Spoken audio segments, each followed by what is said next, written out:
Gracias, Sergio. Bueno, buenos días a todas, a todos. Muchas gracias por la invitación, por poder estar acá. Les voy a compartir pantalla. No sé si tengo la atribución. Sí. No, tienen que darme la atribución porque me sale que está... Ahora está. Ahí sí. Cualquier cosa me dicen por audio si se escucha mal cuando comparta pantalla, porque a veces me pasa con el tema de la conexión.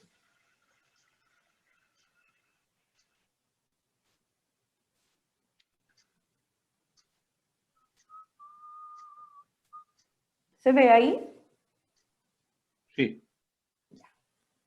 Bueno, lo que me gustaría que pudiéramos, del tránsito que me gustaría que pudiéramos hacer hoy día, y por eso le agregué como eso al título, es poder movernos desde la ansiedad hacia la transformación, digamos. O sea, como el poder transitar desde esto que nos tiene con incertidumbre, sin saber mucho qué hacer, cómo solucionarlo, a empezar a ver que este escenario también es un escenario de posibilidad. Así que espero que en la presentación y la conversación podamos ir transformando de alguna manera lo que nos ha generado este contexto.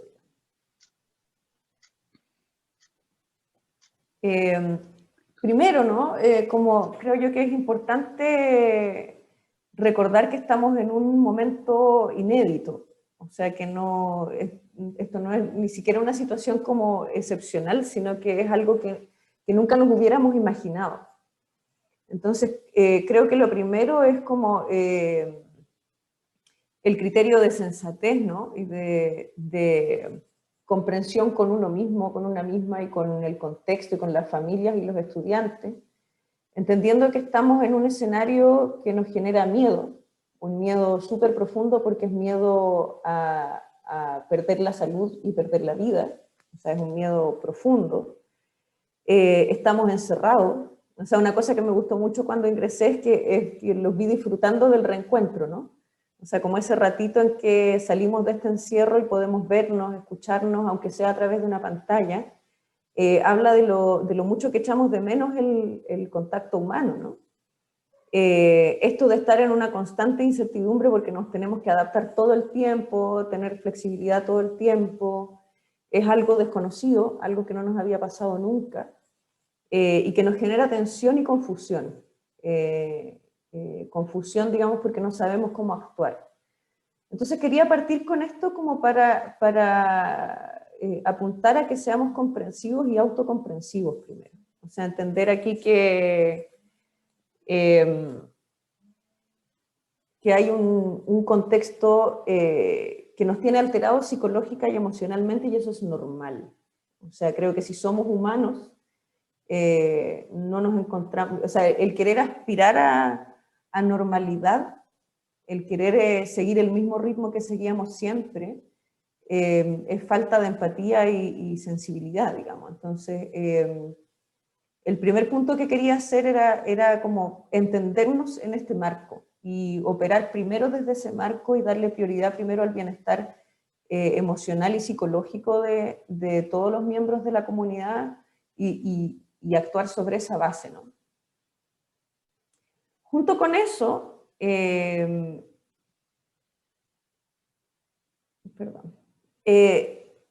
algo pasa particularmente con la evaluación. O sea, si ya este contexto nos genera ansiedad, tenemos ahí la imagen, ese es un dibujo hecho por una niña de una escuela secundaria donde la profesora de arte tenía un montón de hojas de respuestas de pruebas estandarizadas en desuso y les dio ese material para que crearan y mostraran cómo las hacía sentir la evaluación en ese marco. Y tenemos una imagen bastante fuerte, ¿no? de esta estudiante. Y que creo que ilustra por qué este punto nos genera particular ansiedad en un contexto que ya nos tiene tensos y ansiosos, ¿no? Por una parte, la evaluación ejerce poder. O sea, la evaluación tiene el poder de etiquetar, clasificar, decirnos si somos buenos o malos en algo, y es un poder que mal utilizado puede generar muchísimo daño, digamos. Y bien utilizado tiene mucho potencial. Pero una de las cosas por las que nos preocupa y nos genera ansiedad es porque ejerce poder sobre un otro. y nos pone a nosotros como profesoras y profesores en rol de ejercer ese poder, y ejercerlo responsablemente y con justicia, ¿no? Junto con eso, la investigación ha dicho hace bastante rato que la evaluación incide en la motivación y en la autoestima de los y las estudiantes para bien o para mal. O sea, uno puede marcar a una persona de por vida solamente por haber recibido calificaciones negativas reiteradas en un área y hacer que esa persona se aleje para siempre de esa área. Por el contrario, cuando operamos desde una lógica más formativa, esa persona puede sentir que está en un proceso y que siempre puede aprender y motivarse más. También la motivación malentendida, ¿no? O sea, no hago las cosas si no tengo nota, si no tengo un valor de cambio, si no me prometen décimas. Y eso es lo que nos conflictúa en este marco, ¿no? El tener que cambiar de cultura evaluativa donde ya la evaluación no se entiende como el premio que se entrega en conexión con algo. También influye en cómo aprendemos. O sea, también la investigación ha dicho largamente que las culturas centradas en la calificación, en la lógica más sumativa y de rendición de cuentas de mercado, no genera aprendizaje profundo. Genera aprendizaje para la prueba, me aprendo las cosas, doy la prueba, obtengo el número que quiero y se me olvida. Pero eso no se transformó en un aprendizaje profundo y para la vida. De la misma manera genera emociones en los y las estudiantes y quienes son evaluados y también en los profesores y profesoras. En relación con todo esto, claro, la evaluación tiene consecuencias y eso es lo que nos tiene preocupados ahora, ¿no? En un marco de pandemia donde la situación está muy compleja, todo el tema de la promoción, certificación y de esa función de la evaluación nos preocupa, sobre todo porque dudamos de hasta dónde puede ser justo calificar a un estudiante en esas condiciones. También puede generar agobio en docentes y estudiantes, o sea, algo que ha pasado en el contexto de pandemia en algunas comunidades escolares que han tratado de seguir más en la lógica pre-pandemia, es poner a los profesores a poner notas compulsivamente y a los estudiantes a resolver muchas tareas y manteniendo la lógica de las tareas tradicionales descontextualizadas. Y por ahí escuchábamos, ¿cierto?, el nombre de estos materiales que se llaman Aprender sin parar, ¿no? Que creo que me parece que son poco sensibles, digamos, como nombre en un contexto como este, o sea, donde pareciera privilegiarse la productividad por sobre la contextualización del aprendizaje. También la evaluación tiene exigencias de justicia, no se puede llegar y evaluar. Entonces uno tiene que tener cierta garantía de que tiene evidencia suficiente para hacer un juicio evaluativo. Preocupa a los papás también, y los papás vienen de culturas evaluativas más bien sumativas y de calificación. O sea, cuesta hacerlos pensar que evaluar y calificar no es lo mismo, ¿no? Entonces, cuando no hay nota, yo he escuchado, por ejemplo, a una profesora de escuela rural en que estaba haciendo evaluación formativa y los papás le preguntaban, pero es que ¿para qué va a hacer eso si no obtiene nada a cambio? Y ese nada era porque no había una nota, digamos. Entonces ahí hubo que explicarles que había retroalimentación, había aprendizaje, etc. Y estamos acostumbrados a que de alguna manera la evaluación calificada marca la dinámica escolar, ¿no? Uno ve muchas veces diarios murales donde están todas las fechas de prueba, de ensayos CIMSE, de ensayos PSU, y eso va marcando ciertos hitos en los que todos tenemos que haber llegado a aprender algo en la fecha de la prueba. Y junto con eso, parte de la confusión actual tiene que ver con que también tenemos mensajes contradictorios de las autoridades. Esos no son solo en el presente, sino que en los últimos 30 años la investigación ha ido señalando, ¿cierto?, como cuáles son los efectos de las culturas sumativas y también de la evaluación externa con consecuencias, que va generando contradicciones. O sea, por ejemplo, una investigación doctoral de cuya comisión examinadora yo formaba parte, presenta las contradicciones que viven las educadoras diferenciales con las políticas de evaluación externa, donde por un lado se les pide hacer inclusión y por otro lado se les pide excluir, en que tienen que hacer juicios sobre qué estudiantes pueden ser perjudiciales para el puntaje y por lo tanto hay que ver cómo lo hacemos para que no estén en la prueba o para derivarlos a otro centro. Entonces son demandas contradictorias, me piden evaluación formativa, me piden concentrarme en habilidades, pero a la vez me piden cobertura y a la vez, según esa cobertura, me dicen si me cierran la escuela, etc. Entonces, en este contexto que ya genera ansiedad, la evaluación, por su rol de certificación histórico, su función social histórica, nos genera tensiones particulares adicionales. Y eso en el contexto de pandemia es aún más difícil. O sea, si ya nos genera tensión habitualmente, esto aumenta. Lo interesante es que todo esto que estamos conversando es cuando estamos hablando de lo que Gordon Stoddard llama una cultura sumativa. O sea, cuando enfrentamos la evaluación como equivalente a producto, a tarea, a hito, a calificación, a clasificación, jerarquización, comparación, lógica individualista, etc., se generan todos estos efectos negativos. Pero la pregunta ahí es, ¿tiene que ser así? ¿O podemos aspirar a una cultura evaluativa diferente? Y creo yo que ahí es donde deberíamos empezar a considerar que el contexto actual no solo nos genera dificultades, sino que nos está abriendo una puerta para la transformación, que es lo que voy a ir mostrando más adelante. Esta tensión se nos genera entonces, y eso es un poco con lo que lidiamos en este proceso de cierre del año, porque estamos un poco en una disputa histórica entre lo que ha sido la función social de la evaluación, que tiene que ver con certificar, con entregar un número que se pueda mostrar a empleadores, universidades, etcétera, y donde lo que prima es la evaluación como valor de cambio, o sea, no el aprendizaje en sí mismo, sino que qué obtengo a través de eso. Y es bien triste lo que va pasando con los niños y niñas pequeños cuando empiezan a recibir sus notas, ¿no? Donde los niños que por la naturaleza de su forma de aprender estaban disfrutando de ese proceso, empiezan a recibir números y cuando ven las caras de sus padres y madres se dan cuenta que ese número es bueno o malo y los lleva como a obtener algo. Y empiezan a dejar de lado el aprendizaje como motivación central y empiezan a enfocarse en la obtención de recompensa.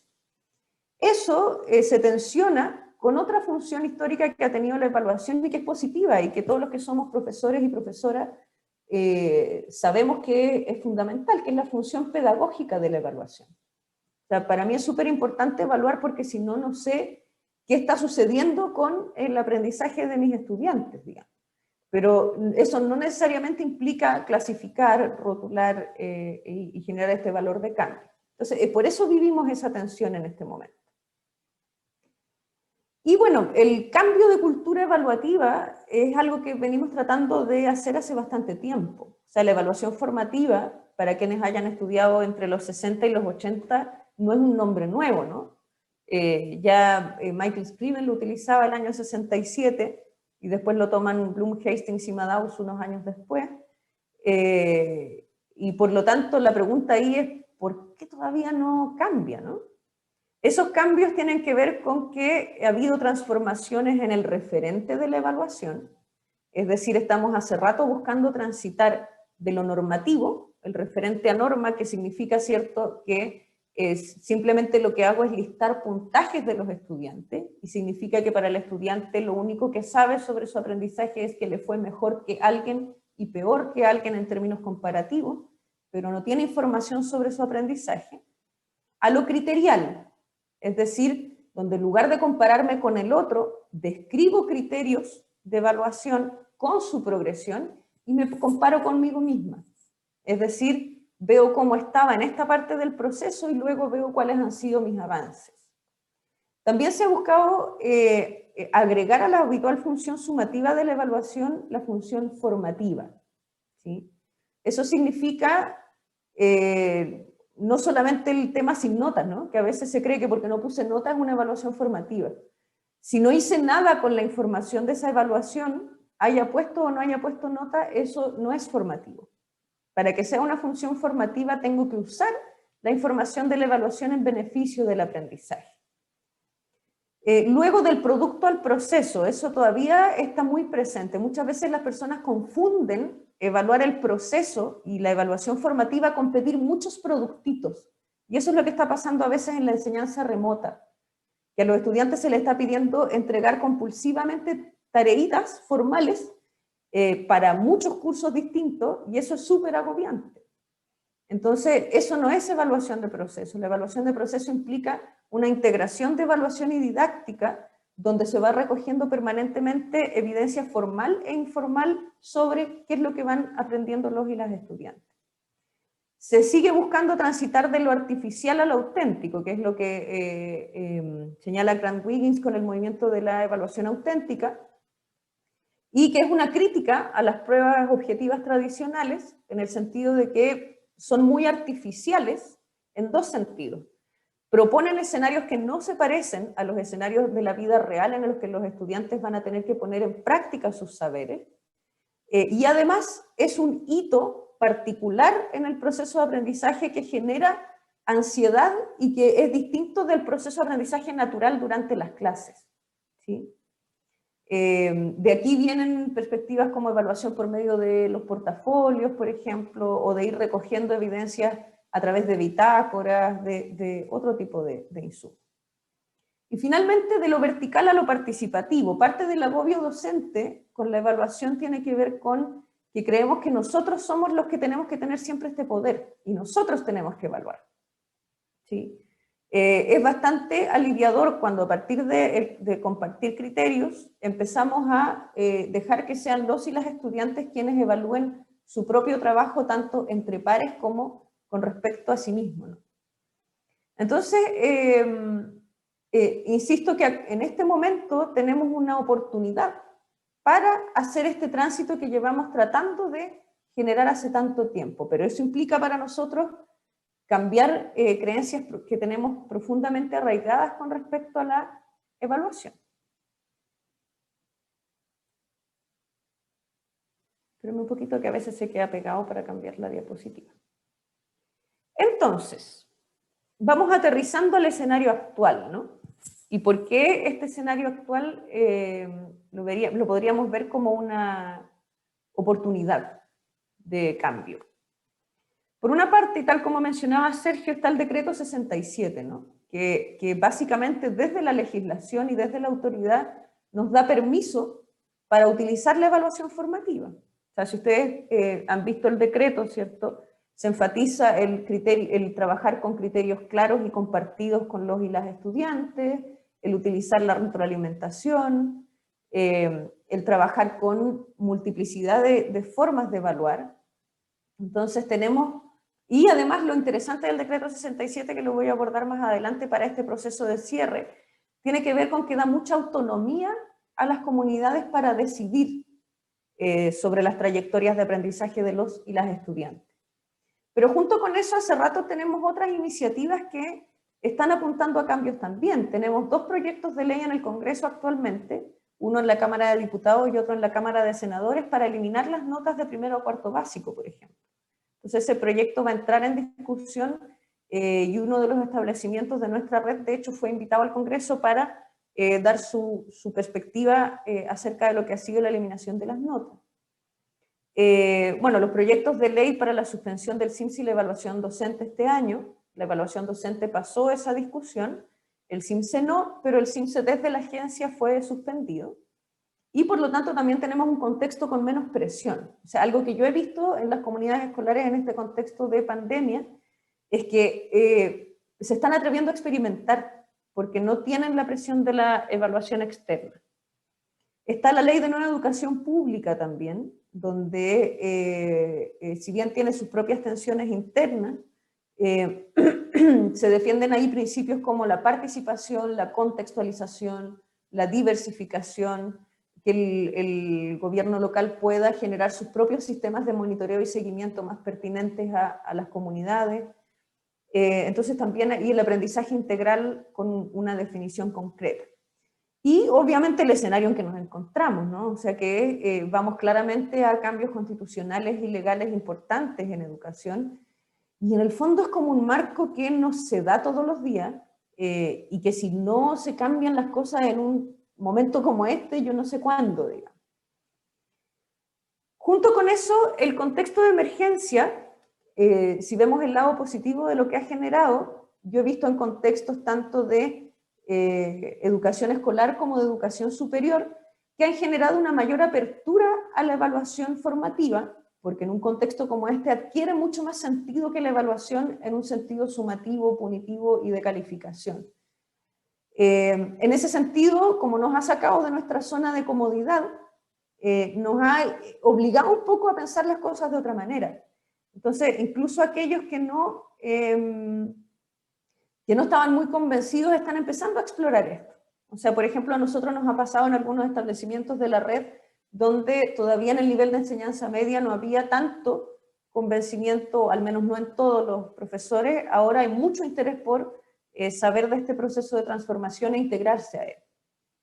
En ese sentido, hay una necesidad de hacer las cosas diferentes y en este escenario de menor presión externa y donde se nos ha dicho que podemos priorizar o hablamos de nuclearización curricular en otros espacios, ¿no? Para decir que la priorización no es solamente sacar una cosa y dejar otra, sino que es pensar qué es lo más importante para nosotros, en diálogo con el currículum. Se genera entonces un espacio de experimentación que puede dar luces hacia la transformación, y en ese sentido para mí lo ideal sería que esto no fuera solo provisorio, o sea que toda esta experimentación e innovación que viene del saber docente y de las comunidades, y después les voy a dar ejemplos de lo que están haciendo en los establecimientos de la red, se transformen en lo que hagamos habitualmente. O sea, que esto nos lleve a una transformación definitiva y que no sea solo un estado de excepción.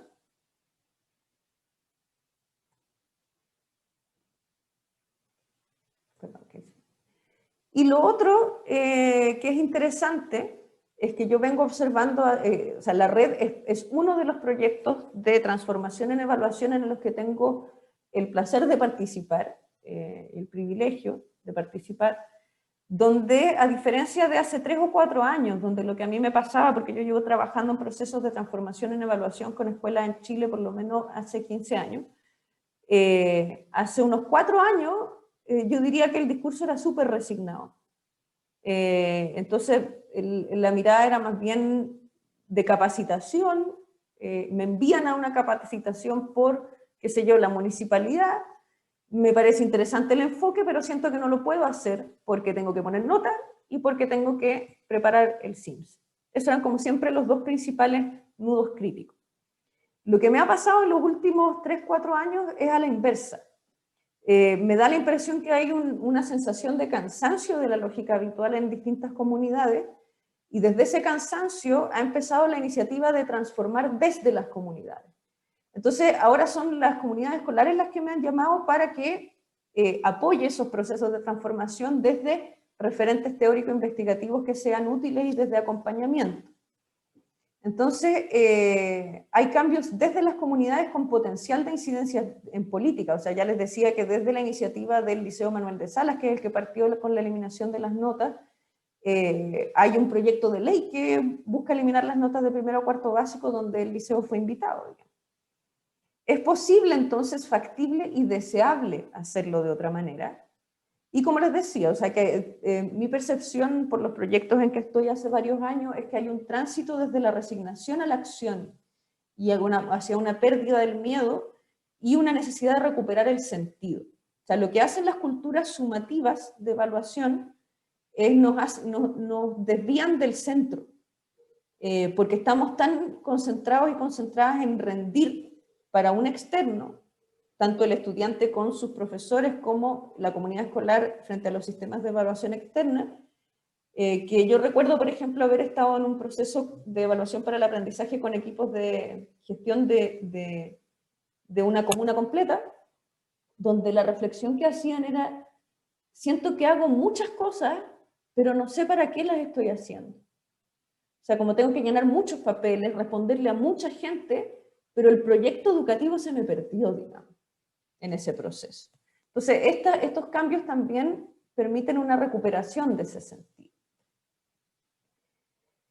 A partir de eso, una de estas experiencias de, por favor, si hay problemas de audio o cualquier cosa, me avisan, ¿eh? Por si acaso, para estar atenta.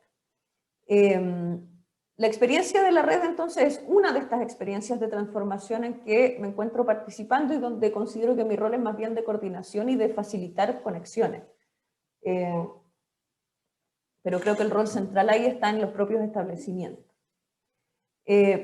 Puse ahí una cita de algo que nos pasó en el conversatorio que tuvimos este año, que fue un conversatorio abierto para presentar la experiencia de la evaluación sin notas, donde una de las profesoras del colegio de Iquique, que participa en la red, dijo que una de las cosas positivas de esta red era que se sentían menos solos. O sea, creo que una de las cosas que pasa con la transformación es que a veces, en otro proyecto me acuerdo que un director decía que bueno saber que uno no es el loquito del barrio, digamos. O sea, que estamos haciendo una cosa distinta y vamos contra la corriente y nos van a decir que no, sino que acá hay otros haciendo lo mismo y podemos aprender de la experiencia de quienes llevan más tiempo en esa transformación.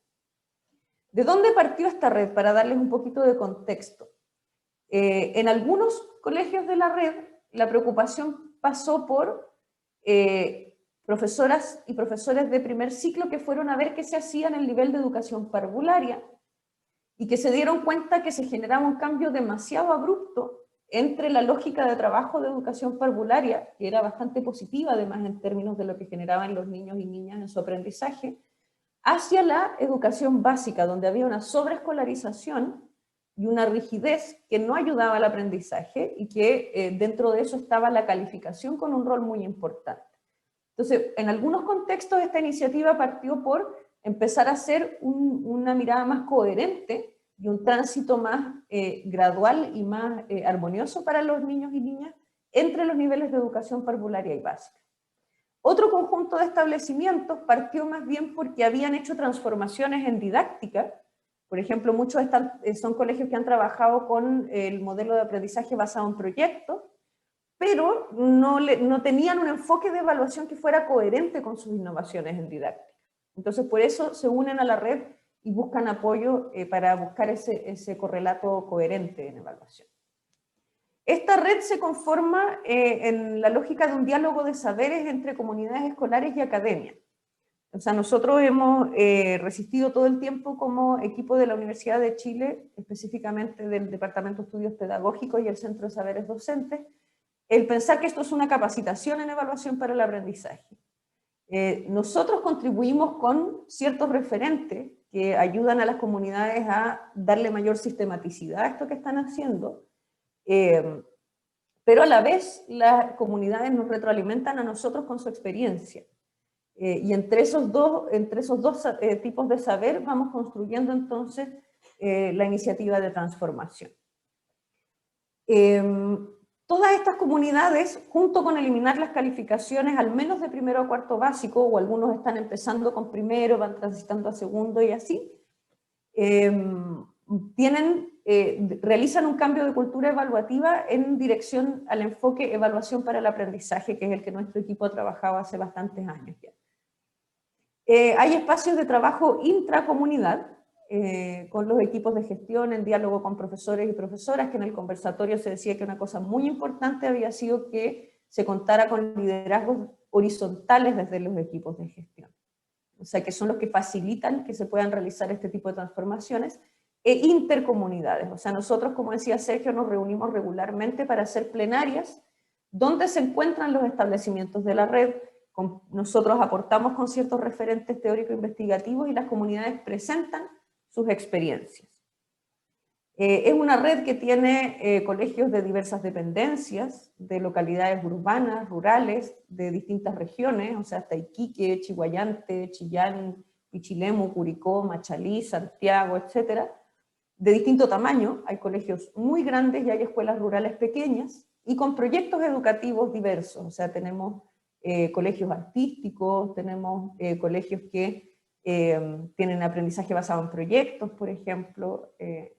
Y lo que hemos hecho este año fue ajustar nuestro trabajo, porque nosotros empezamos con esta red en el año 2017, 2018,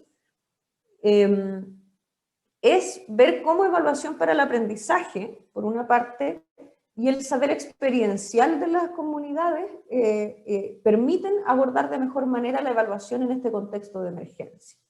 Entonces les voy a contar un poquito cuál ha sido el trabajo desde evaluación para el aprendizaje en contexto de pandemia, por si les sirve de orientación general, y luego entonces vamos a aterrizar a las directrices ministeriales y cómo desde esta lógica EPA podemos como darle otra vuelta sobre todo a los aspectos que nos generan más confusión o ansiedad. Evaluación para el aprendizaje no es un conjunto de herramientas ni técnicas, sino que es un enfoque o una lógica de trabajo en aula, en la que didáctica y evaluación se fusionan. Por lo tanto, para decir que estoy haciendo EPA, no es que yo tenga que estar aplicando una técnica específica, sino que en cada proceso de aprendizaje y en cada clase, o en cada sesión, tienen que estar estos 4 elementos. Lo primero son los criterios de evaluación, pero entendidos de una manera muy distinta a lo que pensamos desde la lógica tradicional. Nosotros estamos muy acostumbrados a tener una unidad de aprendizaje y tener una tarea específica de evaluación para la cual generamos criterios, ¿sí?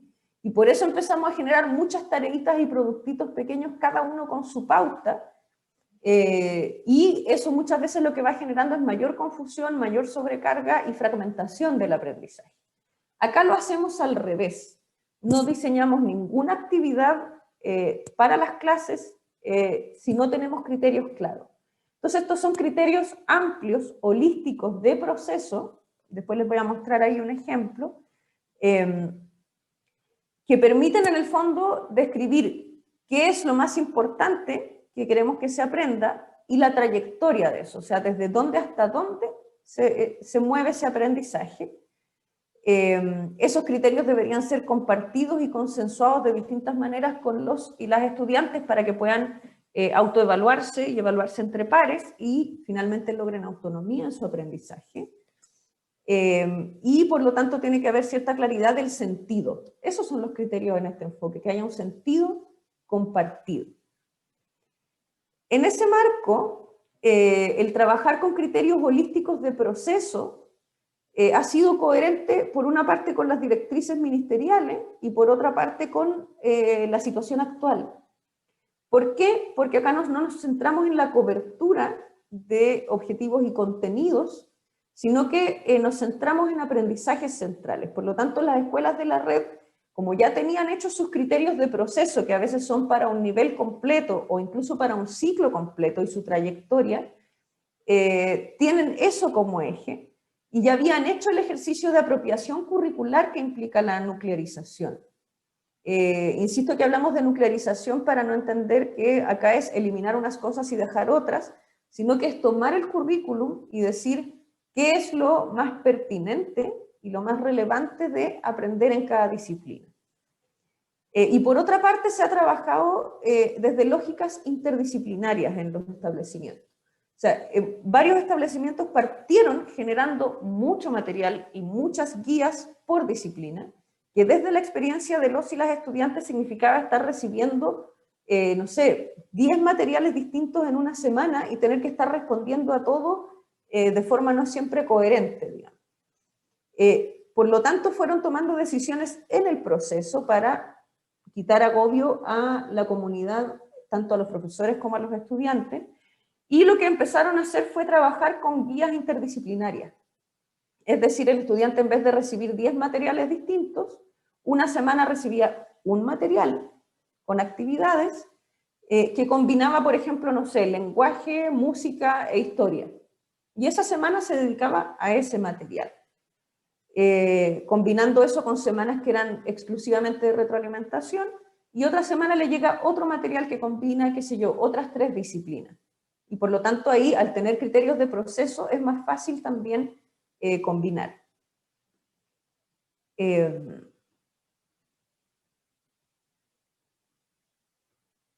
Entonces, luego de tener criterios claros para el proceso, lo que creamos son escenarios de evaluación, que es distinto a la idea de instrumentos de evaluación. En Chile está demasiado instalada la idea de que aprender a evaluar es aprender a construir instrumentos.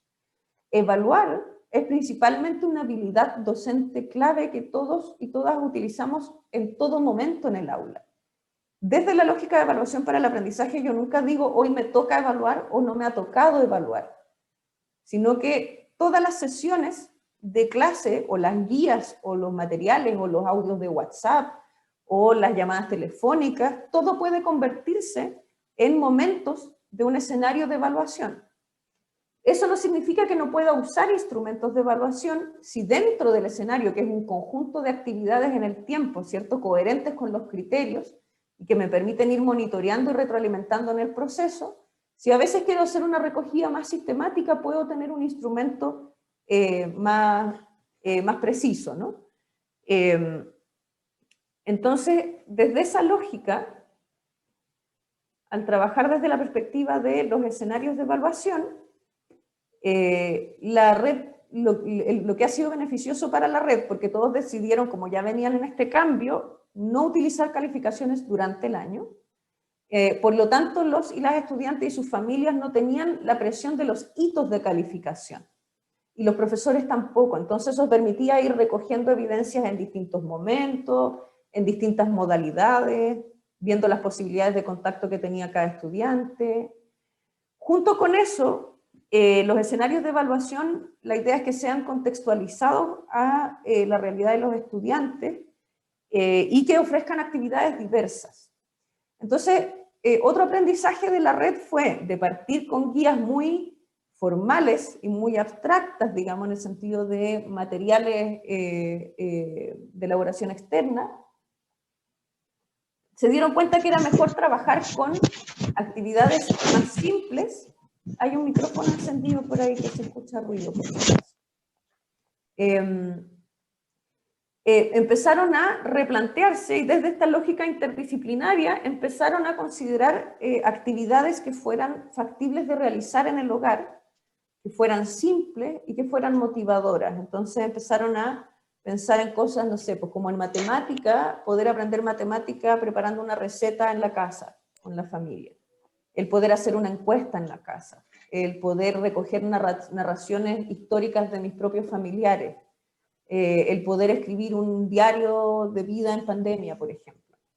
Entonces, cosas que son mucho más contextualizadas y que nos dan súper buena evidencia y que de hecho, desde lo que veíamos antes, evidencia mucho más auténtica con respecto a esos aprendizajes centrales.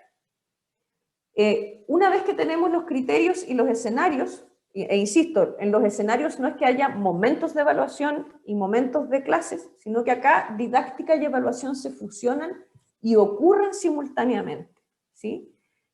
Durante el desarrollo de ese escenario de evaluación deberían ocurrir dos cosas. Primero, estar permanentemente analizando evidencia. Aquí no necesariamente desde la lógica más conductista de tener que registrarlo todo, sino que considerar también la evidencia formal e informal. No sé, pues cuando tenemos sesiones sincrónicas, algo nos dice, no sé, pues el que estén cámaras encendidas, cámaras apagadas, el que haya estudiantes que hablan o no hablan, el que nos llegue respuesta o no. Por ejemplo, no sé, a mí me ha servido mucho en enseñanza remota utilizar el chat de Zoom para que me cuenten cómo están, para que puedan comentar sobre ciertas actividades. Hay estudiantes que además se sienten súper expuestos en estas plataformas, ¿no? O sea, que genera como la idea de que tengo el foco encima y me están mirando, y no se atreven a hablar, pero sí se atreven a hacerlo por el chat o en grupos pequeños, por ejemplo. Entonces, analizar evidencia para ir tomando decisiones que mejoren el aprendizaje y el proceso. Y en ese sentido considerar, lo que ha hecho la red es considerar múltiples fuentes de evidencia. O sea, acá sabemos que hay estudiantes que, por ejemplo, tienen mala conexión, entonces necesitan como poder presentar evidencia en otros formatos. El WhatsApp se está usando mucho, eso lo deben saber ustedes también. Las llamadas telefónicas, el buscar distintos soportes. Y también se ha ido aprovechando el potencial de la autoevaluación y la evaluación entre pares. O sea, el entregar ciertas pautas para que los y las estudiantes puedan decir qué es lo que sienten que han ido aprendiendo, qué les cuesta, qué necesitan, y en ese sentido poder generar mayor autonomía en el aprendizaje y a veces como profesores y profesoras poder, por lo menos desde la perspectiva del estudiante, saber cómo va ese aprendizaje. Y también lo que debería ocurrir es retroalimentación, que es lo que finalmente consolida la función formativa de la evaluación. Acá de nuevo hay que salir de la idea de que la retroalimentación tiene que ser siempre escrita e individual, que de hecho según la literatura puede ser no necesariamente la mejor forma de retroalimentar. Muchas veces la retroalimentación escrita viene en un lenguaje técnico-pedagógico poco entendible para los estudiantes, y si viene con una nota al lado, los estudiantes no la leen porque se fijan en el número. Eso hay investigación al respecto. Entonces, muchas veces la retroalimentación dialógica interactiva funciona mucho mejor porque es más oportuna. La retroalimentación entre pares también tiene el beneficio de que se hablan en su propio lenguaje los estudiantes. Entonces, muchas veces la retroalimentación puede ser, qué sé yo, recibí diversas evidencias en distintos formatos y me di cuenta que hay algo que el grupo no está entendiendo, digamos, un aprendizaje que todavía falta trabajar. Entonces, a lo mejor mi retroalimentación es una pequeña cápsula de video que subo a YouTube, les mando el link, por ejemplo, para que lo puedan ver a lo mejor desde el celular, donde entrego de vuelta información y quizás le presento algunos de sus trabajos analizados para que entiendan qué es lo que hay que mejorar. Puede ser retroalimentaciones grupales, puede ser retroalimentaciones orales, la misma interacción con los estudiantes, o sea, ahí hay que ver distintas modalidades y flexibilizar. Y lo que han hecho también las escuelas de la red, como la retroalimentación de todas maneras es un trabajo arduo, han reprogramado y tienen semanas completas, por ejemplo, que son solo de retroalimentación, que pueden ser o entrevistas con los niños, niñas ya apoderados, o a través de alguna plataforma, pero se toman el tiempo para poder retroalimentar. Entonces no tienen la presión simultánea de tener que estar generando materiales, enviando materiales, retroalimentando al mismo tiempo, sino que van combinando. Todo esto, y lo conversábamos en nuestra última plenaria, genera de alguna manera en la red un impacto emocional positivo. O sea, aquí es donde transitamos desde esta ansiedad a una sensación de estar haciendo cosas relevantes, estar haciendo cosas distintas, estar haciendo cosas que se parecen más al sentido que le otorgamos a la educación, la sensación de bienestar, de estar siendo cuidadosos con el bienestar psicológico y emocional de las familias y los niños y niñas. Entonces, algo que ha sucedido es que la perspectiva de la red ya no es de ansiedad, sino que es de sentirse muy empoderados porque ya conocían este enfoque, por lo tanto se les facilitó poder tomar ciertas decisiones con autonomía, y el no conflictuarse mucho por tratar de cumplir con una lógica de cultura evaluativa sumativa, los ha llevado como a valorar, digamos, estas experiencias de transformación que ellos esperan darle continuidad de alguna manera después del contexto de emergencia. Entonces, a la luz de esta experiencia y de lo que hemos ido hablando, me voy a referir ahora brevemente a las orientaciones ministeriales, pero con la idea de qué podemos hacer, primero, cuáles son, por qué creo que genera cierta confusión. O sea, yo creo que el principal problema de este documento es que es un poco oscilante, ¿no? Nos dice sea flexible, abierto, pero califique. Tenga cuidado con el bienestar emocional, use la evaluación formativa, pero igual puede haber repitencia. Entonces, como que esa oscilación aumenta nuestra sensación de incertidumbre frente a una actividad como la evaluación, que además ya genera presión habitualmente. Una primera fuente de confusión, yo creo que viene de lo siguiente, ¿no? Al principio del documento se citan una serie de aspectos del decreto 67, dentro de lo cual se nos dice que se debe calificar solamente aquello que los estudiantes efectivamente han tenido la oportunidad de aprender. Que de hecho es una de las razones que se esgrimía para suspender el CIMSS este año, que tenía un problema de justicia, ¿no? O sea, ¿cómo vamos a evaluar si no podemos garantizar ni siquiera que los y las estudiantes han accedido a lo que se supone que se va a evaluar? Entonces, claro, acá es donde, para estos casos que decía Carmen, ¿no? ¿Qué pasa con estos estudiantes que realmente no se han podido conectar por muchas razones posibles? Por condiciones materiales, porque a lo mejor algunos están yendo a trabajar para apoyar a sus familias, por la situación precaria, porque tienen familia que murió, familia que está enferma, o sea, porque tienen que compartir el computador con sus papás y con sus mamás porque están con teletrabajo, qué sé yo, puede haber muchas razones que no tienen que ver con el aprendizaje, digamos, que son ajenas al aprendizaje, pero sí afectan la posibilidad de acceder a él. Entonces ahí es como una fuente de conflicto, es cómo voy a calificar en esos casos. Y el mismo documento, ¿cierto?, dice que las calificaciones, para que sean justas, tienen que ser lo más precisas posibles y las interpretaciones deben realizarse sobre evidencia suficiente para llegar a una calificación. Entonces, lo que las comunidades van a tener que empezar a preguntarse es, ¿qué vamos a considerar evidencia suficiente para llegar a una calificación y cuándo no vamos a considerar que haya evidencia suficiente, qué vamos a hacer? Y claro, luego se dice qué decisión tomar cuando un estudiante no ha tenido un vínculo permanente con el establecimiento. Entonces, en lugar de responder inmediatamente la pregunta, se insiste como en tratar de ubicar a los estudiantes. Yo he visto cómo los establecimientos tratan de hacer seguimiento todo lo posible. O sea, yo admiro la capacidad de ajustarse a estas condiciones porque sé que los profesores y profesoras están incluso más agobiados que antes, digamos. O sea, reciben mensajes de WhatsApp hasta horas tardías de la noche de los apoderados, de los niños, de los equipos de gestión, tienen que estar en reuniones, tienen que estar un montón de cosas, digamos. Entonces ese esfuerzo ya se está haciendo, pero lo interesante es que dice, si a pesar de estos esfuerzos no hay forma de contactarlos o el contacto ha sido inestable, se recomienda activar el comité de evaluación que junto al equipo directivo podrá tomar la decisión de promoción.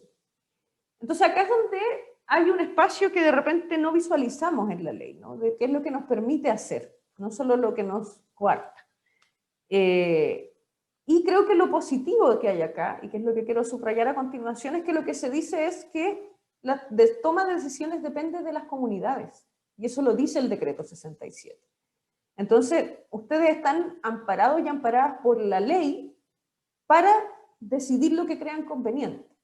Lo que sí creo, como voy a señalar a continuación, es que ese proceso tiene que estar guiado por un sentido pedagógico más que administrativo. Y que mi opinión es que en ningún caso, o sea, lo que no se debería generar, y por eso yo estaría de acuerdo con el proyecto de ley que se está discutiendo en el Congreso ahora de garantizar promoción automática este año. ¿Por qué? Porque hay comunidades como las de la red, que están tomando decisiones pedagógicas de manera colectiva, sensata y desde un criterio pedagógico, pero también yo he sabido de comunidades donde pasa la inversa, donde se está obligando a cumplir como si estuviésemos en condiciones normales. Entonces creo que lo que no puede ocurrir es que un estudiante termine reprobando o repitiendo por sus condiciones materiales o psicológicas o emocionales. O sea, no puede ser que alguien repita porque no tiene conexión a internet. Entonces, ahí es donde ese trabajo colectivo de reflexión tiene que tener un criterio pedagógico que asegure la justicia del proceso y un buen aprendizaje. Y yo creo que la otra fuente de confusión, y ahí me dirán ustedes si es así, es esta parte. Cuando se nos empieza a decir, ¿cómo transformamos esto a calificación? Y se nos dice como unos porcentajes, con notas. Y claro, lo que pasa es que esto nos genera confusión porque acá no se habla de aprendizaje, se habla de números y de grados. Y de hecho, cuando se describen los niveles de logro, se usan términos como adecuado, pero eso no nos habla de aprendizaje, no es evaluación cualitativa. Entonces uno dice, ya, pero ¿sobre la base de qué voy a decir que esto está muy bueno, excelente, aceptable? ¿Y cómo informo eso? Y más encima tomo una decisión de promoción y certificación, digamos. Yo creo que esta es la otra fuente de confusión. ¿Qué es lo que nos ha servido en la red? Después les voy a mostrar el ejemplo. Ahora vamos a cómo resolvemos estas cosas, ¿no? ¿Qué cosas tenemos a nuestro favor? Primero, ya el decreto 67, nos da, como les decía al inicio, nos da permiso para usar la evaluación formativa como enfoque predominante. El mismo decreto habla de lo mismo que estábamos hablando con respecto al trabajo de la red. Criterios claros y compartidos, diversidad de actividades y evidencias que sean contextualizadas, una evaluación que esté integrada al proceso, que tenga retroalimentación, donde participen los estudiantes, y donde se dice evitar a toda costa la repitencia, y que todos los casos más complejos se aborden más bien desde acompañamientos y decisiones pedagógicas con respecto a los estudiantes que tengan más dificultad. Junto con eso, ya se flexibilizó el currículum, ¿sí? Y además no tenemos la evaluación externa, entonces no tenemos la presión de que tenemos que llegar hasta tal punto. Por lo tanto, está abierta la puerta para que esos criterios de evaluación, ¿sí?, sean elaborados, como lo han hecho en las escuelas de la red, desde una apropiación de los objetivos priorizados en función de lo que se considera factible y pertinente de aprender para cada comunidad. Y además se flexibilizan los planes de estudio en el documento de orientaciones. O sea, dependiendo de cuántas semanas de clase efectiva se podrán contabilizar, no hay que reportar calificación de todas las asignaturas. Además, lo único que se pide es una calificación en el año y no nos dicen cómo construir esa calificación. Por lo tanto, otro aspecto a favor es que cada comunidad puede decidir cómo construye esa calificación, ¿sí?, desde un criterio pedagógico. Esto yo sé que genera a veces como conflicto cognitivo, diríamos en lenguaje pedagógico. A mí siempre me llamó la atención que ni siquiera el decreto 511, que es el anterior al 67, hablaba de cantidad de calificaciones. Nunca lo dijo. Y yo nunca no entendía de dónde venía cosas como que a uno lo obligaban a poner 2 notas más que las horas de clase que tiene, y vueltos locos poniendo cantidad de notas. Y a veces cuando, no sé, notas por un diagnóstico. O sea, poner una nota por una evaluación diagnóstica es castigar un aprendizaje que ni siquiera ha empezado a trabajar. Entonces, y pongamos nota por todo porque hay que poner nota. Eso estaba en los reglamentos de evaluación, pero nunca ha sido una exigencia. Y de eso nos tomamos en la red para poder descomprimir a los estudiantes que ya no reciben calificaciones y solamente se entrega una calificación al ministerio al final, que es sobre la base de los criterios que han construido las comunidades en la red y que, por ejemplo, en algunos casos se basa en la progresión que se ha observado en el año. Y sobre eso se asigna una calificación que se considere que refleja eso. Entonces, por ejemplo, hay un académico que estudia el tema de evaluación para el aprendizaje desde sus propias clases en educación superior, y él dice, yo pongo una nota al semestre, porque me parecería injusto ponerle una nota a una persona que todavía está aprendiendo y como castigar su proceso de aprendizaje. En realidad creo que solo al final yo puedo transformar a número eso que he visto a lo largo del proceso. Obviamente eso en los académicos que estaban en ese seminario generaba así, pero ¿cómo los estudiantes van a saber cómo van si no tienen ninguna nota entre medio? Pero eso es creer que evaluar es poner nota. Podemos dar mucha información en el camino a los apoderados y a los estudiantes que no tenga que ver con un número, digamos. Y por otra parte, el decreto 67 nos dice que la comunidad es la que toma las decisiones de promoción. Por lo tanto, si ustedes quieren decidir que nadie repita, están en todo su derecho según la ley. No pretendo que lean el ejemplo, como para darles una mirada visual de qué es lo que habían hecho las comunidades de la red y que les ayudó mucho en este proceso. Para cada asignatura habían generado criterios holísticos de proceso, que en este caso, que es un ejemplo de historia del Manuel de Salas, lo hicieron incluso para todo el primer ciclo. Entonces, esta es la trayectoria de aprendizaje de primero a cuarto básico en uno de los criterios de historia. Son como 3 criterios. Hay otro de geografía y el otro no me acuerdo el nombre. Este es sobre sujeto histórico. Y como ustedes pueden ver, digamos, hay una concentración en aprendizajes centrales. O sea, aquí no dice vamos a cubrir esta materia de historia, sino que la materia de historia que vamos a ver va a estar siempre al servicio de esto, ¿sí? Entonces la descripción dice ahí se refiere a la concepción que cada uno tiene de sí mismo como ciudadano, perteneciente a una comunidad familiar, local y nacional, para conocer diferentes costumbres, valorar la diversidad cultural, etcétera, etcétera. Ustedes se dan cuenta que son aprendizajes centrales del primer ciclo y que se pueden ir trabajando a partir de distintos contenidos. Esto podría solucionar, y está solucionando para las escuelas de la red, el cómo transformar a nota, ¿sí? Porque acá no tenemos como solo porcentajes de logro, sino que tenemos una descripción en una trayectoria de progresión. Entonces, lo que están haciendo varias de las escuelas de la red para poder cerrar el año, les voy a mostrar testimonios de ellos, no se centran en cobertura, sino en la progresión de aprendizaje, y por lo tanto nos permite que los rangos asignados de notas, puntajes, lo que sea, tengan un significado. ¿sí? Y que pueden asignarse a partir de lo que el estudiante haya logrado, cuánto fue su progresión, cuánto se acercó, cuál es la expectativa del nivel, qué sé yo. Bueno, esto es como para reforzar que ustedes tienen la toma de decisión. O sea, el artículo 11 dice que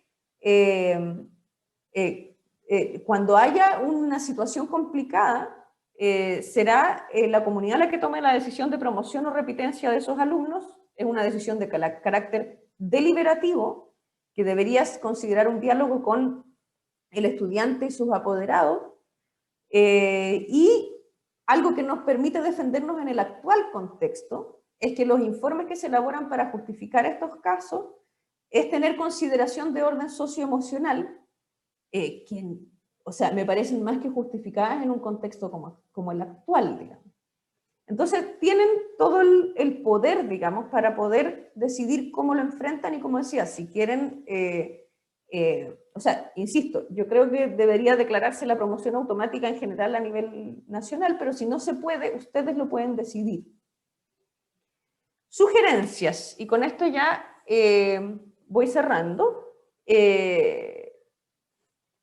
Por una parte, trabajo colectivo. O sea, yo creo que lo peor que podemos hacer en este contexto es estar tratando solos y solas de resolver los problemas. Y en el fondo sentarnos a conversar como comunidad, ya sea con el consejo escolar, con distintos actores en reuniones de distinto tipo, para decidir colectivamente cómo abordar el proceso, tanto en términos de promoción como de calificación, cuáles van a ser las decisiones pedagógicas para 2021, que va a ser obviamente un año excepcional también, y cómo se van a asumir los casos en que no hay contacto. Ustedes pueden revisar y ajustar sus reglamentos de evaluación. O sea, yo encontré algunos ejemplos en internet de establecimientos que ya lo han hecho, digamos, que han hecho modificaciones considerando la situación 2020. Lo que les decía anteriormente, priorizar el criterio pedagógico por sobre el administrativo. O sea, lo más importante ahora es pensar cómo vamos a diagnosticar bien dónde quedó el aprendizaje de aquellos estudiantes de los cuales tenemos evidencia, y de dónde vamos a partir el próximo año y cómo diversificamos para atender esos distintos niveles independiente del curso, y cómo vamos a diagnosticar bien en 2021 si es que estos estudiantes que desaparecieron vuelven. También creo que una cosa interesante del trabajo interdisciplinario a lo mejor es que más que cada profesor o profesora califique, podríamos pensar a lo mejor en calificaciones conjuntas. O sea, en tener una guía interdisciplinaria donde desde los criterios particulares de cada disciplina, el profesor o profesora de arte, el de lenguaje, el de historia, pueda asignar sus notas desde ese mismo set de actividades o que lleguen a un consenso sobre una calificación. Lo que decía anteriormente, considerar un rango lo más amplio posible de evidencia, dado el contexto actual, involucrar a los estudiantes y apoderados en procesos de evaluación. O sea, ellos también son una buena fuente de información de cómo van las cosas. Estoy pensando ahí, porque le estaba dando vueltas a qué hacer en los casos extremos donde hubo contacto nulo, donde ese estudiante no apareció.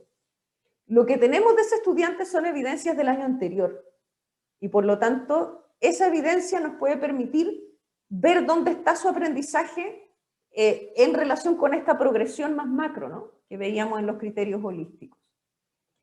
Desde mi perspectiva, creo que hay que evitar la repitencia y sobre todo el castigo a los estudiantes y sus familias por condiciones sociales, económicas y psicológicas y emocionales que son ajenas a su control. O sea, no se puede llegar y decir este estudiante no vino, no tiene asistencia y no entregó nada, repite. Eso no es una decisión pedagógica basada en aprendizaje. Planificar desde ya planes de apoyo flexibles para 2021 en base a un diagnóstico contextualizado. O sea, yo creo que aquí la innovación y la creatividad tienen que ponerse en acción porque no sé si la lógica de cursos va a ser la que funcione mejor, digamos. Sino que es más bien como estudiantes que van a estar en distintos estadios de sus trayectorias de aprendizaje, digamos. Entonces ahí va a haber que darle una vuelta a cómo ajustarnos a esa lógica. Yo creo también, sobre todo para quienes son de autoridades o equipos de gestión, es generar tranquilidad. más que la urgencia, y tenemos que cerrar y poner nota y qué sé yo, es conversar entre todos como para tranquilizarnos y tener claro que lo que vamos a priorizar es el criterio y el sentido común en función del bienestar y el aprendizaje.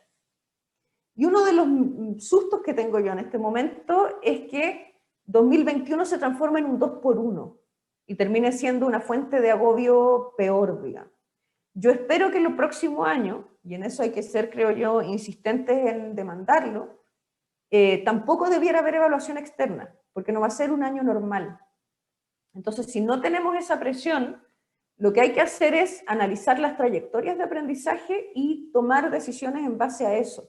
Si no, lo que vamos a hacer es pasar materia rápido y nadie va a aprender nada, digamos. Finalmente, algunos ejemplos. Bueno, actualmente yo me invitaron a participar de una mesa COVID de educación que va a sacar pronto un documento sobre orientaciones de evaluación para el cierre de año y para la evaluación formativa en este contexto. Y ahí le pedimos a las escuelas de la red que nos contaran su experiencia para que otros profesores y profesoras de otros contextos pudieran saber cómo lo están haciendo. Y una de las cosas que les preguntamos es cómo están enfrentando el tema del cierre de año y cómo lo van a hacer para 2021. Entonces acá les seleccioné algunas de esas respuestas, por ejemplo, del Colegio Santa Inés de Chiguayante, que es un colegio rural pequeño. Dice, se tomó la decisión de elaborar informes de aprendizaje a partir de un proceso de nuclearización curricular desde prekinder hasta octavo básico. En cada asignatura se generaron criterios a partir de los cuales se pueden agrupar los distintos objetivos y habilidades para el año, o sea, este ejercicio de apropiación curricular que yo les decía en criterios que describen trayectoria. Esto será evaluado desde 4 niveles de logro. Estos niveles de logro se van a convertir en una calificación para reportar al Ministerio de Educación. Luego este informe se va a entregar 2 veces a nuestros apoderados y apoderadas. Este informe busca reforzar y sistematizar el proceso de evaluación y retroalimentación de todo el año, o sea, ellos han estado trabajando permanentemente en esta lógica. También este informe nos proporciona información fundamental sobre los niveles de aprendizaje que tiene cada estudiante, siendo una base de información por donde se puede iniciar el año 2021. O sea, si se dan cuenta, acá está primando un criterio pedagógico, descripción cualitativa de los aprendizajes, manejar el tema de la calificación en relación con eso y para cumplir con la exigencia del ministerio y para planificar 2021. El Colegio Artístico Santa Teresa de Machalí, que es un colegio municipal y que tiene un proyecto artístico y de aprendizaje basado en proyectos desde hace un tiempo, nos cuentan que actualmente trabajamos la evaluación formativa evaluando habilidades por encima del contenido con diferentes escenarios de evaluación. Con este registro de evidencias se visualiza el progreso del aprendizaje del estudiante, lo que finalmente nos lleva a la construcción de los informes de aprendizaje. Estos informes se comparten con las familias, se retroalimentan y permiten a cada docente detectar aprendizajes logrados y por lograr y o modificar y o ajustar sus prácticas y estrategias. Con el fin de certificar los logros de aprendizaje y para dar cumplimiento a la normativa, al finalizar el año se transformarán los logros de aprendizaje de los estudiantes en una nota a partir de una fórmula conocida de antemano por la comunidad educativa. O sea, acá hubo un proceso previo de conversación. Dicha transformación en calificación numérica no corresponde a un promedio. Las evaluaciones formativas son un insumo importante de información tanto para padres y apoderados como para el docente, ya que muestran los niveles de aprendizaje alcanzados por el alumno o alumna. Esta información será traspasada de un docente a otro al finalizar el año 2020, buscando crear un mapa de trayectoria de aprendizaje que permita dar continuidad durante 2021 a los avances y logros de los y las estudiantes. Y finalmente el Colegio Humberstone de Iquique, que es un colegio bien grande, señalan que para efectuar el proceso de cierre de fin de año se comenzará efectuando reuniones con los departamentos y directivos para tomar algunas decisiones de conversión de evaluación formativa a nota. O sea, lo primero que hacen es juntarse y deliberar de la manera más justa posible, recogiendo la evidencia que ha recopilado cada profesor en las distintas asignaturas. O sea, hacen como un estado de situación también. Recientemente y por primera vez a nivel de todos los cursos hemos entregado a los padres y apoderados un reporte evaluativo del primer semestre en formato criterial, sin calificaciones, a través de una entrevista como una instancia personalizada en la cual participaron 1.600 apoderados con sus respectivos hijos e hijas. Fue tremendo esfuerzo y tuvieron que liberar tiempos para poder hacerlo. O sea, los equipos de gestión acá también tienen que ser súper flexibles para que esto pueda ocurrir.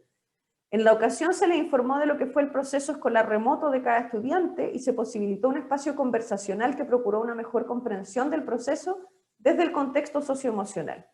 Nuestra intención para esta segunda etapa del año es estructurar un plan que fije y regule criterios para seguir explorando la retroalimentación como principal viga sobre la que se soporte la evaluación, acordando niveles de logros genéricos que permitan orientar al profesor en la particularidad de esa asignatura y posibilite, hacia el final del año, traducir a una calificación el proceso 2020 como lo dispone la normativa.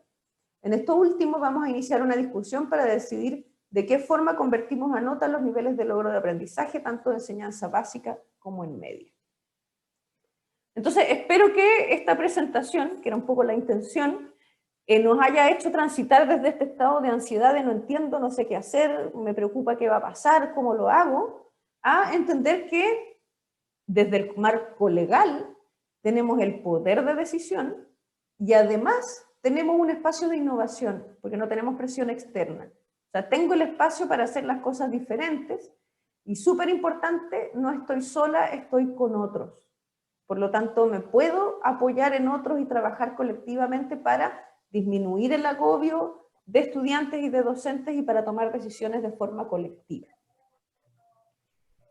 Básicamente aquí les comparto mi miedo, digamos, que tiene que ver con esto, ¿no? Que es si bien es una pancarta que viene del estallido social, creo que para mí también resuena en esto. O sea, he visto tantas experiencias interesantes que están surgiendo en este marco en distintos contextos escolares, que me parecen súper valiosas, que creo que sería una gran pérdida que después de todo esto esa innovación se perdiera y volviéramos como a la misma lógica de la cultura sumativa de la que hablábamos al inicio. Por lo tanto, creo que hay que mirar el vaso medio lleno acá, que tiene que ver con nosotros decidimos, depende de lo que conversemos, de nuestros propios procesos dialógicos, y tenemos espacio para hacerlo distinto porque no tenemos la presión externa, digamos, y nos han dado la flexibilidad suficiente. Eso, muchas gracias.